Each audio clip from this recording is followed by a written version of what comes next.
Hi there, Kia owners. Today in your 2022 Kia Telluride, we're going to be taking a look at and showing you how to install Tekonsha's 4-pole flat trailer connector vehicle wiring harness. And this is what our harness looks like when it's installed. We do have brackets available here at eTrailer. I typically recommend a combination of a no-drill bracket and a 4-pole bracket. The no-drill bracket will allow you to clamp a bracket onto your hitch, and then you can mount your 4-pole to that bracket so you don't have to drill into your vehicle at all to get you a nice mounting for this connector. It doesn't need to be mounted though, it works just fine right here. You can see that there's not an excess length where it's going to fall down, and when you're not using it, you can secure it to your hitch using the dust boot here. The dust boot keeps out dirt, debris, and moisture, ensuring long-lasting operation of our connection. We'll go ahead and take our dust cap off now, and we can see our 4 connections inside. That's going to include our left turn signal, right turn signal, tail lamps, and brake lamps. So we'll get all the necessary lighting signals at the back of our vehicle for our trailer, keeping us DOT compliant in all states. What I like about this harness is that it has a module that's integrated into the harness, and it's custom fit for our Telluride here. So it plugs directly into the factory connector. The module will then observe all the signals that it receives from that factory connector, and it will reproduce those signals and send them out our 4-pole flat trailer connector. What's nice about that is if the module detects any shorts or faults on our trailer, it can shut that circuit down to prevent any issues with the wiring on our vehicle. Now that we've covered some of the features of our wiring, why don't you follow along with me and we'll show you how to get it installed. It's an extremely easy harness to install with it being custom fit for our vehicle. There's one panel we'll remove underneath here, and this is something you could probably have done in about 20 minutes at home. We'll begin our installation underneath the vehicle. Our connector for our wirings that we're going to plug into is going to be located underneath the panel here. To remove this panel, we'll have 3 clips here at the bottom. We'll just pop those out with our flat-bladed screwdriver. There's a little notch in like kind of a plus shape around it. You'll see those little notches. Choose any one of them and just stick your blade in there, and that'll just pop it right out. After we remove these 3, we'll grab our 14mm socket to remove the 2 plastic nuts holding the panel in place. They're up in these kind of curved areas here. And with these plastic panels, to get these removed, we're going to give a slight downward pressure. And that'll help walk it right down the threads. Same thing with the other one here. And then we can set this panel aside. Behind our panel here is our factory connector that we're going to plug our wiring into. So we can go ahead and remove the cap from it. It's got a cap on there. That's the release tab. You can press on that and then pull the cap off.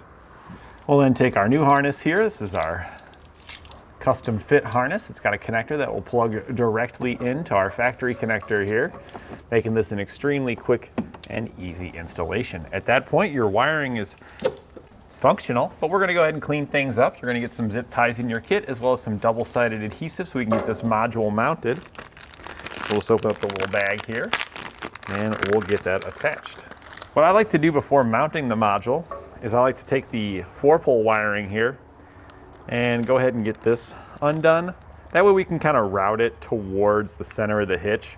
So that way when we mount our module, we don't accidentally mount the module in an area where like it's too far away from the center and we don't get a very good length of wire left over to get there. So just get this rubber band off of there, kind of route the wire there.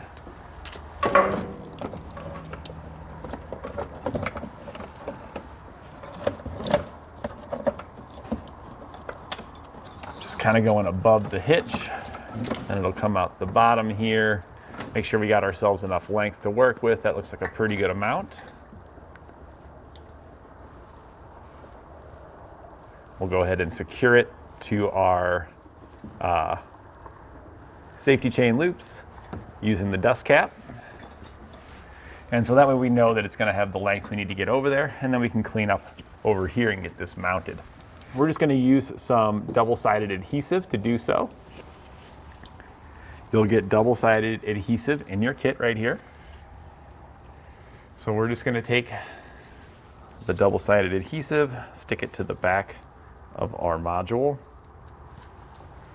And then I'm going to get a little bit of alcohol on a rag, and we're going to clean up this area here because that's where we're going to be sticking the module. But we want to make sure it's nice and clean. If we got dirt, debris, dust, stuff like that there, the adhesive on our pad isn't going to want to adhere to it very well. So that's why alcohol is a really good option to get that all cleaned up.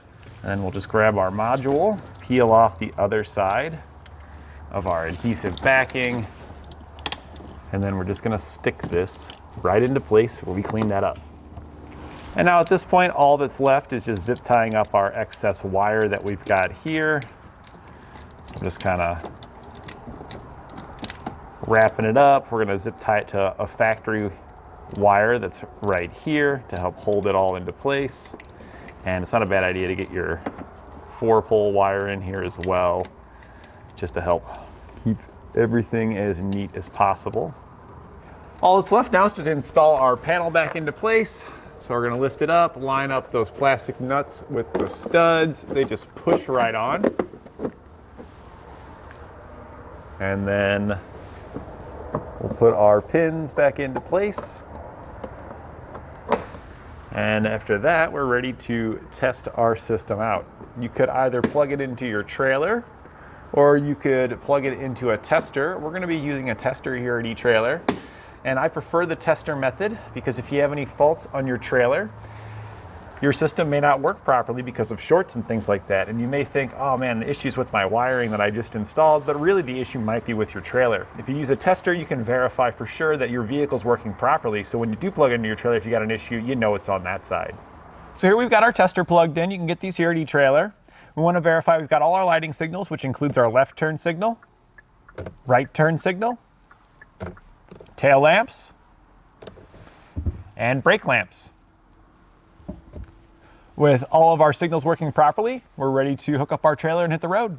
And that completes our installation of Tekonsha's 4-pole flat trailer connector vehicle wiring harness on our 2022 Kia Telluride.